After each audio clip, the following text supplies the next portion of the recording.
So the selection process for a new IEC chair kicked off last month, and today the interviews of the 12 candidates got underway. It is a role that requires clarity of thought, strong leadership and stellar management skills. The 7-year term of the current chair, Glen Mashinini, comes to an end in April, and Mashinini has also thrown his hat into the ring. Someone who understands the role and knows what the demands are is former IEC Commissioner Terry Tselane, who joins us now. He is the Executive Chairman of the Institute of Election Management Services in Africa. Terry, it's lovely to have you with us. Thank you for your time this evening. Good afternoon, and thank you very much for having me. So how critical is the role they're all applying to fulfill, especially at this time in South Africa when we see the trust levels are down, disillusionment with politics and politicians seems to be growing, according to a recent study by the HSRC?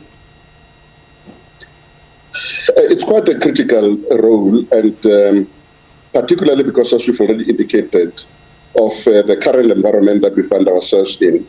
It is important that whoever is appointed as a commissioner is able to help to work within the team, but inspire confidence in the electoral system as well as on the institution itself.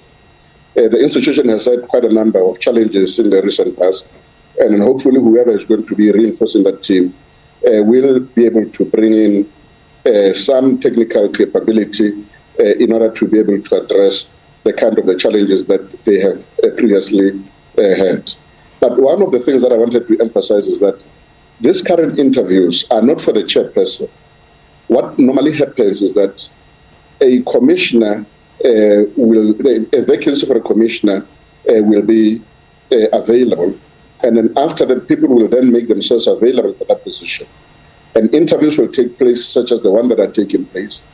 Ultimately, one individual will be selected amongst those who are competing for this one commissioner position. And from amongst the commissioners, including those who are not currently contesting the position, the president will choose whoever he believes could be the chairperson. And currently there is a deputy chairperson, so that particular position is not vacant, and there is no need to change a position of the vice chairperson. But that of the chairperson is not necessarily going to be a person who's being interviewed today, but obviously that name will be amongst the remaining 4 or 3 commissioners, and the president will choose from amongst them who should be the chairperson.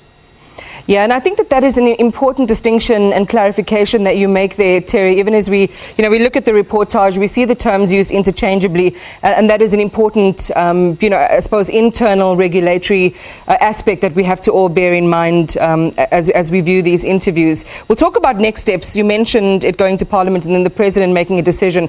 But let's again go back to some of the challenges that you were talking about. What is the number one priority then for the IEC as you watch from the outside, knowing the inner workings? Well, the integrity of the commission is important, and then therefore the person who is coming in has got to, together with the remaining commissioners, have got to make sure that people trust the institution, and that every person who is operating within the institution all move in the same direction, and make sure that there are no aspects that will lead to the results of the elections being questioned.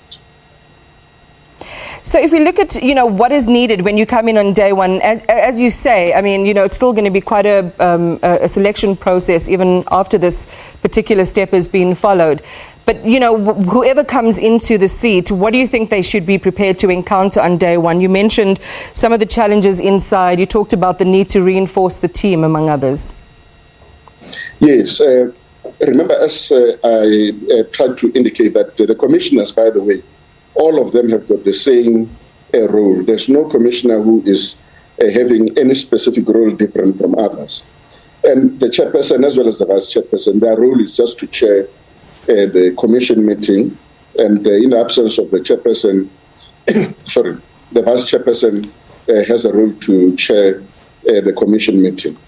But collectively, they have an important role to make sure that whatever difficulties and challenges the commission had in the past, those mistakes do not recur. They've got to check into operations of the organization, the logistics, check as to whether there is anything that needs to be done. They've got to look at the caliber of people that they are appointing at different levels, particularly the electoral staff. The elections for national and provincial elections are just around the corner. So it is going to be important for them to look at the previous reports, see where the weaknesses were, to make sure that those things, as I've suggested, do not recur, and make sure that they then prepare for the elections. There's no time. 2024 is around the corner, and the preparations of the elections actually start now. When you talk about what's needed to execute the role, I mean, it sounds quite intense. A lot of reading, a lot of consultation, and being able to synthesize what some of the key challenges or opportunities are. And you have now what is quite an interesting spread of talents, don't you think, from those who have thrown their hats into the ring, ranging from, among others, a DG of the provincial administration in the Eastern Cape, a senior political sciences lecturer, you've got an attorney, you've got some IEC senior executives, and then you also have Glen Mashinini, who's in the chair. Do you think that he holds a particular advantage? And what other special sauce do you think some of the applicants need to bring in order to kind of be in contention? Well, the fact that you've been in a commission is important. It could assist you. But given the past practices and experience, there are some people who were commissioners before but could not be reappointed for the second term. This include people like former deputy chair of the commission, Professor Vilakazi. He could not make it for the second term.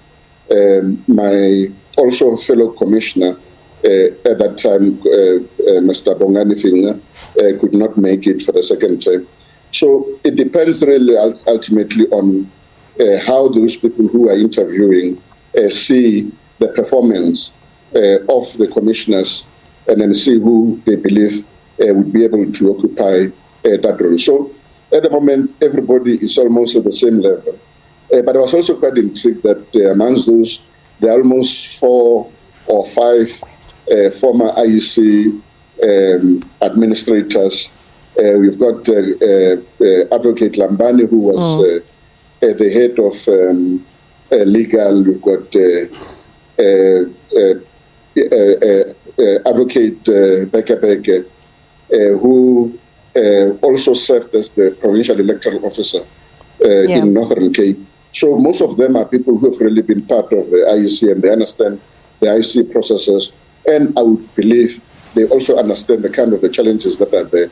But we've got also people coming outside the IEC, such as Dr. Mbete, who would be bringing in fresh ideas to the commission if appointed into the commission. She brings in a wealth of experience in terms of academia, but apart from that, she's done quite extensive work in the electoral field.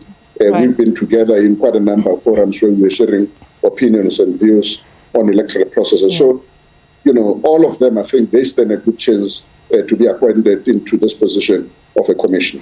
Quite an exciting pack then, as you've gone through those names. So we just want to quickly talk next steps, and you can do it in a breath, Terry, for us. We know that they're going to then submit, the hard work's really being done now through these interviews and the selection of 8 names, which then go to the National Assembly's Portfolio Committee on Home Affairs, and then they deliberate further, and then they make some recommendations, and then it's voted on. So that's it, yeah, and then the President then decides. Yes, not necessarily the Portfolio Committee of Home Affairs, but a select committee that is going to be appointed specific to look into those names. And then they, as you've already indicated, would only be working on the basis of the CVs and the report that would be getting from the Chief Justice, and then make a recommendation to the President. Terry, thank you again. Really appreciate your time. Terry Tselane is the Executive Chairman of the Institute of Election Management Services. It's time